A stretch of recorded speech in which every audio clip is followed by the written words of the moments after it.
Bienvenidos al Seminario de Historia Económica y Política del siglo XIX, seminario que dicta la Universidad Nacional de Colombia para la formación de los politólogos de la universidad, fundamentalmente para que los politólogos formen su eh, pensamiento historiográfico alrededor del pensamiento político. Este es un seminario que toca los problemas estructurales de la nación colombiana. En esta sesión miraremos el desarrollo demográfico, las guerras de independencia y las economías del siglo XIX. Estamos, como siempre, en este seminario en busca de los orígenes de los problemas estructurales de la nación colombiana. Y cuando viajamos al siglo XIX lo hacemos con los pies puestos en el siglo XXI para poder explicar en la trayectoria histórica de los conflictos nacionales cómo han surgido los problemas estructurales que no hemos sido capaces de resolver.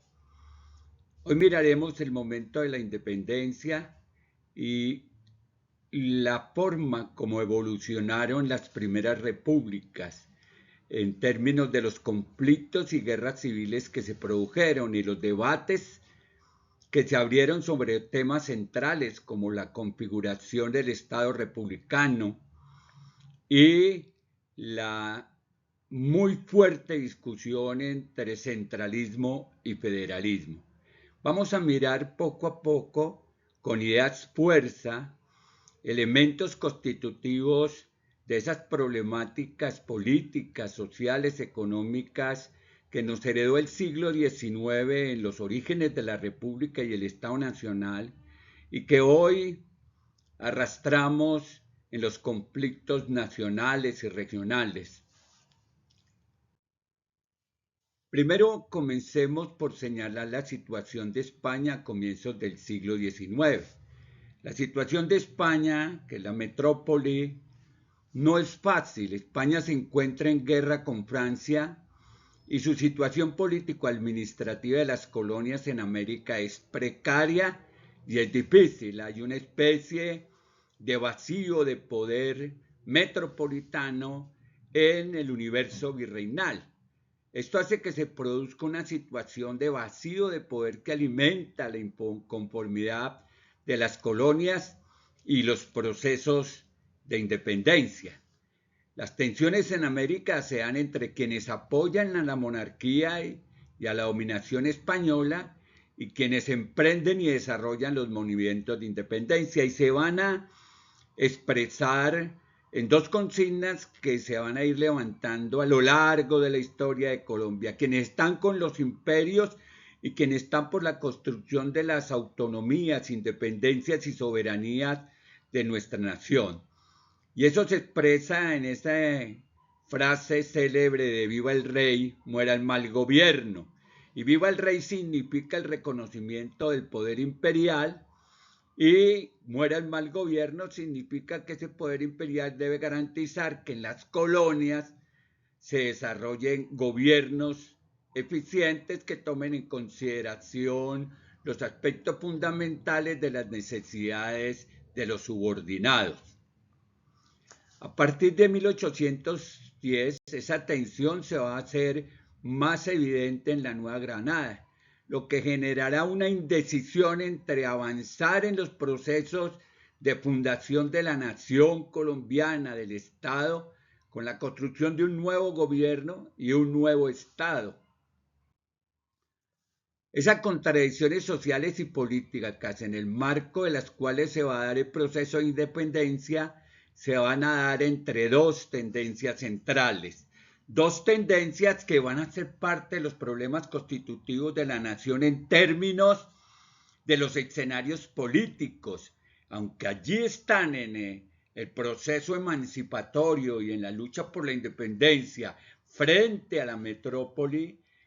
en el desarrollo de la República y hasta nuestros días, esas tendencias se van a mantener de manera estructural. Una primera tendencia, quienes buscan reconstruir los fundamentos del dominio colonial con la consigna de viva el rey y muera el mal gobierno, como lo he señalado, y una segunda que quiere considerar que América y la Nueva Granada en particular debe independizarse y organizar su propio gobierno libre de la dominación colonial. Esto, que aparece a comienzos del siglo XIX, atravesó toda la historia del siglo XIX, la historia del siglo XX, y es uno de los elementos fundamentales de las confrontaciones de la política pública de relaciones exteriores en nuestro país. Quienes quieren mantener una lógica de subordinación al poder norteamericano ahora y quienes quieren ganar las autonomías y las independencias suficientes para comportarse como una república y un país libre de todo tipo de dependencia en ejercicio de sus autonomías soberanas. La lucha entre las dos corrientes se manifestó hasta las reformas liberales de 1850, cuando se busca hacer ruptura definitiva con la herencia colonial, en las que se hacen las definitivas rupturas de las ataduras del régimen colonial y surgen las contradicciones y conflictos del nuevo régimen republicano. Allí, en las tensiones, en 1850, en las tensiones que se están generando entre la nueva institucionalidad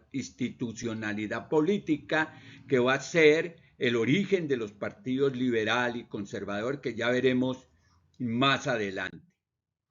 El proceso que va de 1810 a 1850 tiene tres momentos distintos. El primero es el desarrollo y la consolidación de la guerra de independencia, que se va a extender hasta 1830. Se conformará allí la Primera República con las constituciones de 1811, 1812, la Constitución de 1821, la formación de la Gran Colombia, la finalización de la Gran Colombia y el nuevo momento político en América Latina que dará origen a nuevas repúblicas. Pero entre 1810 y 1830 será un periodo de tensiones internas, de conflictos internacionales, se producirá la reconquista, vendrán las guerras de independencia, se desarrollarán las guerras del sur y se irá generando y consolidando el proceso de independencia definitiva de la metrópoli española. El segundo momento es el sostenimiento de los patrones de desarrollo en el marco de los parámetros heredados del régimen colonial, que se extiende hasta 1845. Pese a la que se produce la independencia es una independencia más política que cultural o social, puesto que muchos de los elementos constitutivos de la dominación colonial, de la manera como funcionaban las colonias en términos del desarrollo económico, del desarrollo cultural, se van a sostener durante el desarrollo de la independencia y en la construcción de la república. Por eso los parámetros heredados del régimen colonial se van a extender hasta 1845, cuando las ideas liberales comenzarán a buscar un distanciamiento real de ese tipo de herencia colonial. Y el tercero es el inicio de las reformas liberales, que se va a dar con Tomás Cipriano de Mosquera entre 1845 y 1849, y José Hilario López, que va a colocarse entre 1849 y 1853, y que coloca en marcha lo que se ha denominado la revolución de medio siglo, que es de fundamento esencialmente liberal.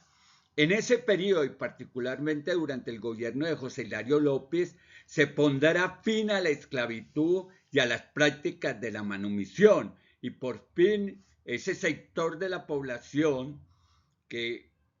se fue constituyendo como parte de la nación, que va a ser una nación pluriétnica y multicultural, que no va a ser reconocida en esa condición sino hasta la Constitución de 1991, ese sector de la población afrocolombiana podrá emanciparse totalmente de todo tipo de atadura colonial y de atadura republicana y hará ejercicio libre de sus autonomías e independencias correspondientes. pero eso solo hasta 1851. Durante el periodo de la Revolución Liberal de medio siglo se comienza a tomar distancia de los modelos coloniales con distintas acciones. Primero, el paso del proteccionismo al libre cambio. El paso del proteccionismo al libre cambio significa la inserción del país en las lógicas del mercado internacional en un periodo en el que se está desarrollando el capitalismo y está en una fase particular del desarrollo del capitalismo industrial y su expansión comercial. La intervención del Estado en el ordenamiento de la economía desde un enfoque liberal, esto es un aspecto central, pues la economía estará bajo el control y la supervisión del Estado, aunque las dinámicas empresariales y la iniciativa privada va a tener un lugar fundamental en el desarrollo de la economía en el país en ese periodo y posteriormente. La defensa de la propiedad privada, que es uno de los valores del pensamiento liberal, por eso la iniciativa privada y la propiedad privada van a formar una de las partes en la tensión y conflictos entre lo público y lo privado, entre lo social, lo popular y lo privado, entre los intereses de unas élites económicas particulares y los intereses de las mayorías nacionales. Esa es una tendencia y una tensión que se va a producir allí y que se va a ir constituyendo en uno de los problemas estructurales de la nación hasta el día de hoy. Esfuerzos por motivar e impulsar procesos de industrialización.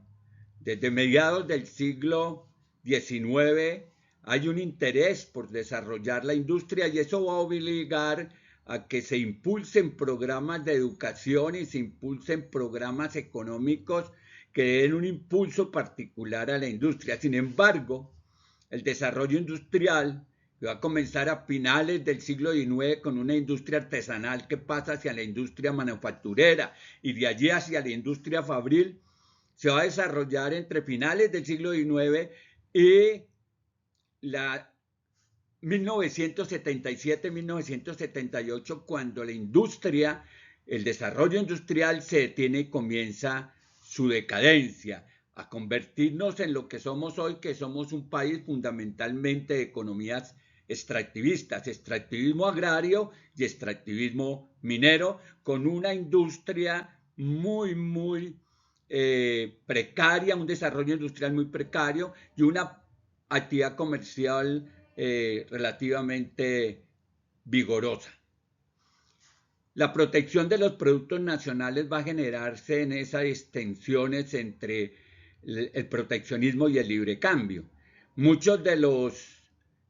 fundamentos de las ideas liberales o de las ideas conservadoras en el marco de la política se comparten según el lugar en que estén los liberales o los conservadores en el modelo productivo, porque no siempre los liberales van a estar a favor del libre cambio cuando sus economías están del lado del proteccionismo o de la salvaguarda de los productos nacionales.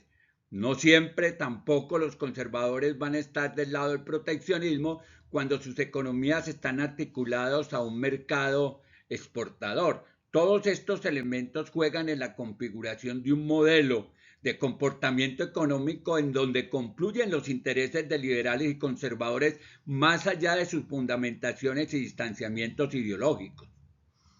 La minería y la agricultura serán los ejes fundamentales de la economía en ese periodo. Y a ello regresaremos posteriormente a los intentos de industrialización y al desarrollo especial que ha tenido el comercio en nuestro país y los servicios y el sector de servicios. Hay unos cambios demográficos de la población en la primera mitad del siglo XIX que es importante tener en consideración, porque es la configuración de las lógicas democráticas y de ocupación de los distintos grupos sociales y étnicos que constituyen la nación colombiana. Hasta 1810 la población está estratificada por castas, esto es, negros, indios, blancos, mestizos y libres de todos los colores. El mestizaje se dio en una multiplicidad de mezclas por eso los mestizos son libres de todos los colores, ¿no? Los indios estaban atados de una manera, los negros estaban atados a la esclavitud, los blancos gozaban de sus autonomías e independencias en las lógicas que impuso el modelo de dominación colonial, pero los mestizos siempre fue una población que al no ser india ni ser negra, sino que está representada por población mestiza de todos los colores, era una población libre. Los grupos predominantes fueron los blancos y los mestizos,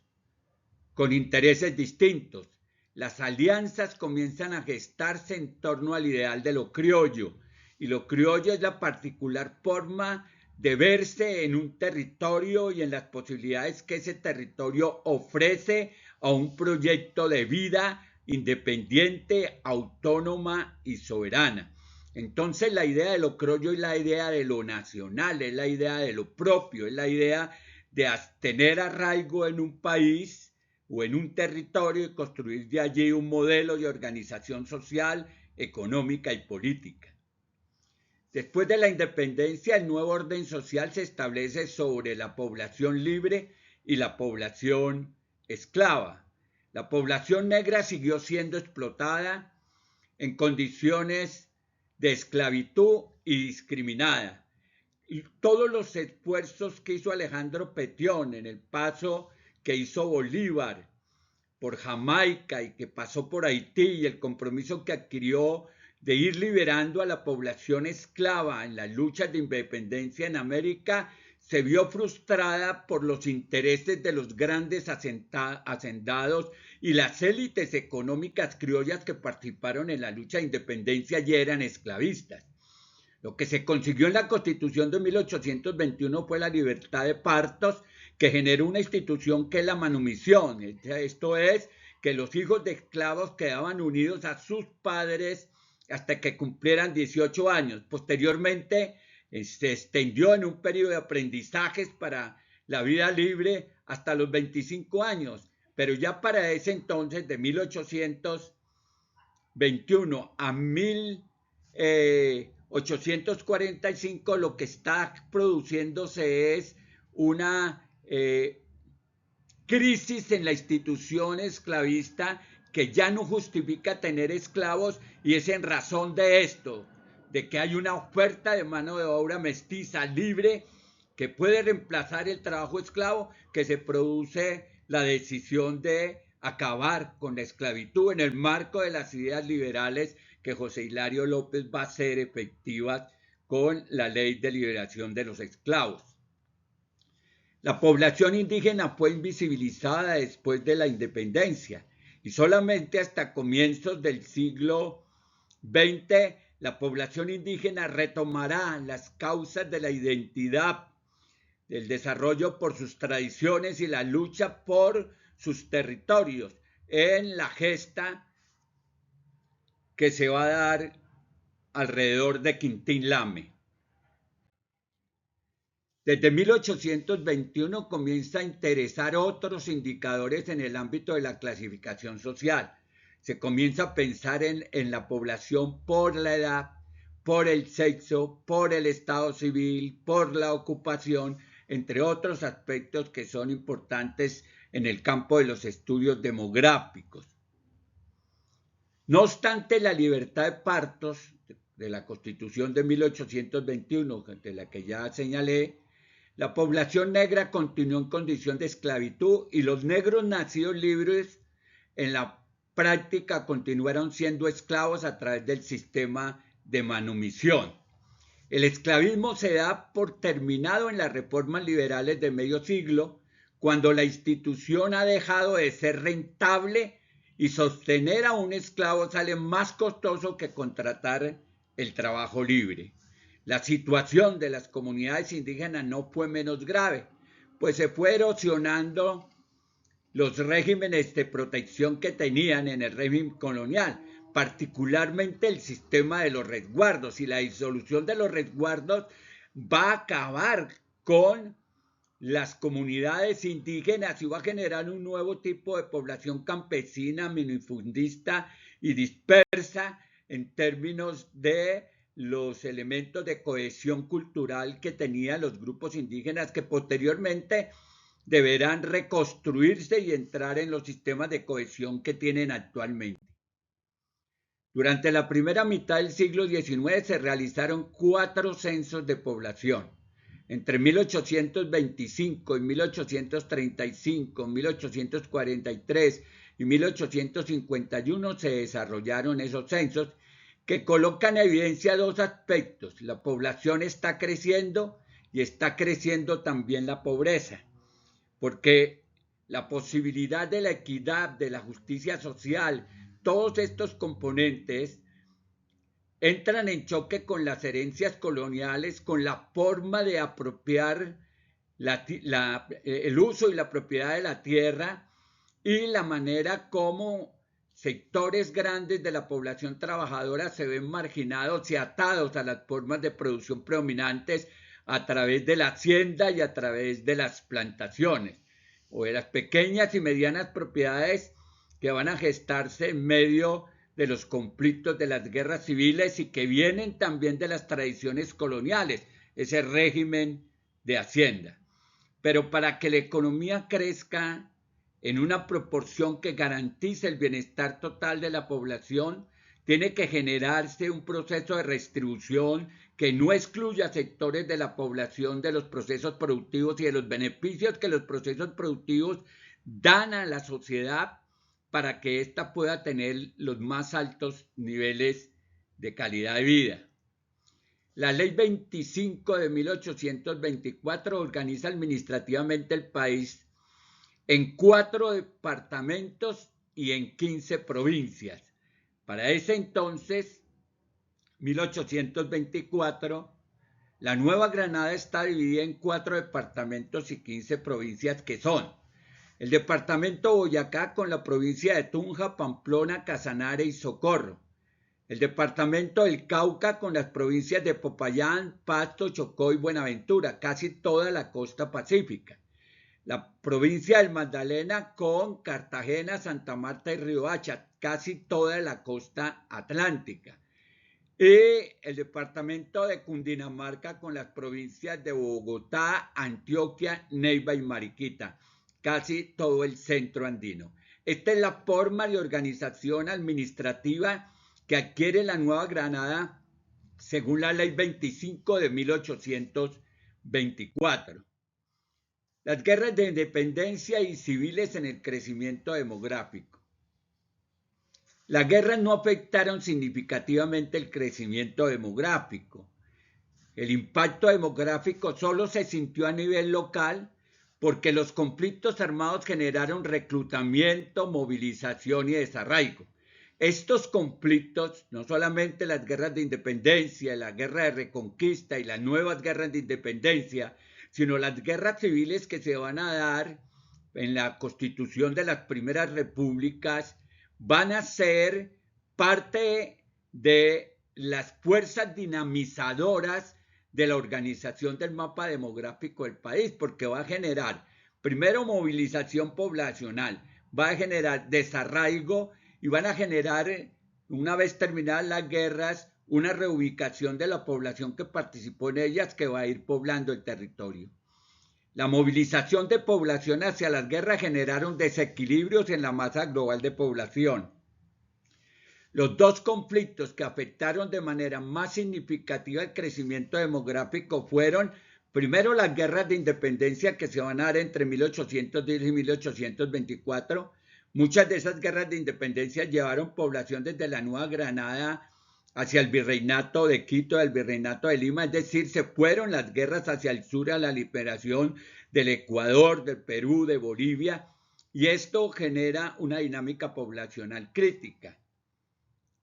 Segundo, las guerras de los supremos que se va a producir entre 1829 y 1842. Y ya miraremos esa guerra de los supremos, que es las guerras como las guerras de las soberanías en la formación de los nuevos estados que van a generar una dinámica demográfica y poblacional compleja. Como todas las guerras, estas dejaron varios fenómenos vigentes en la historia del país. O sea, lo que ocurrió allá tiene un impacto en lo que pasa acá con los movimientos armados, los conflictos armados y sociales, el desplazamiento de población, las migraciones, el reacomodamiento de la población sobre el territorio. Todos estos elementos juegan desde ese periodo. Primero, señalar los crímenes y la impunidad generada por ese tipo de violencia. O sea, los crímenes, el asesinato de la población y las prácticas de la impunidad no son nuevas. Vienen desde los orígenes de las repúblicas en el marco del desarrollo de las guerras civiles que se dieron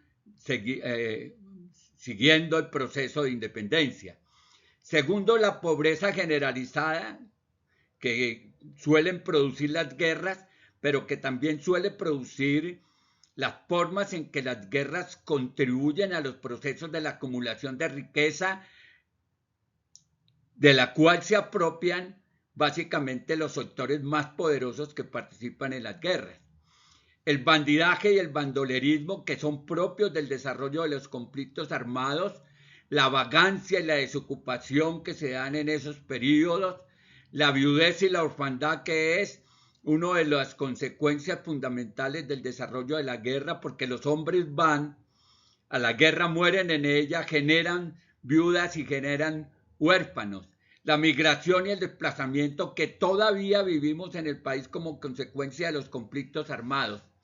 Las guerras le quitaron mano de obra a las zonas agrícolas y mineras e impactaron los procesos productivos básicos. Aún hoy, los conflictos armados le quitan mano de obra a las zonas agrícolas, a las zonas mineras, y generan unas dinámicas migratorias de desplazamiento forzado relativamente complejas. Se produjo un reclutamiento forzado de peones, de negros, de esclavos, incluso de mestizos, pero se produjo un reclutamiento forzado con unas características muy particulares que aún no hemos logrado superar, porque aún se produce por parte de los grupos armados ilegales reclutamiento en los territorios de población campesina que se encuentra en unas condiciones de mayor precariedad. Las guerras impactaron negativa y positivamente la economía de la Nueva Granada. Le quitaron mano de obra a las actividades agrícolas y mineras, desplazaron la población hacia zonas que estaban por fuera del conflicto. Ese desplazamiento dio origen a nuevos polos de desarrollo económico más dinámicos y permitió ampliar la frontera agrícola incorporando regiones aisladas. Se produjo una redistribución de la población sobre el territorio, se crearon e impusieron nuevos sistemas de control de la población a través de los empadronamientos. Todavía el sistema de empadronamientos es utilizado por las organizaciones armadas ilegales en algunos territorios para determinar cuál es la población que vive allí y cuál es el control que se puede tener sobre ellos. Bueno, estos son elementos constitutivos esenciales del desarrollo de las guerras de independencia y de la manera como se comportó el desarrollo demográfico en este periodo de la primera mitad del siglo XIX. Es la organización de la población sobre un territorio que está alcanzando unos niveles de conflictividad mayor en el marco ya no de las dinámicas de dominación colonial, sino en sus propias maneras de construirse como Estado-nación y como régimen republicano. Avanzaremos en el estudio del siglo XIX en nuestra próxima sesión.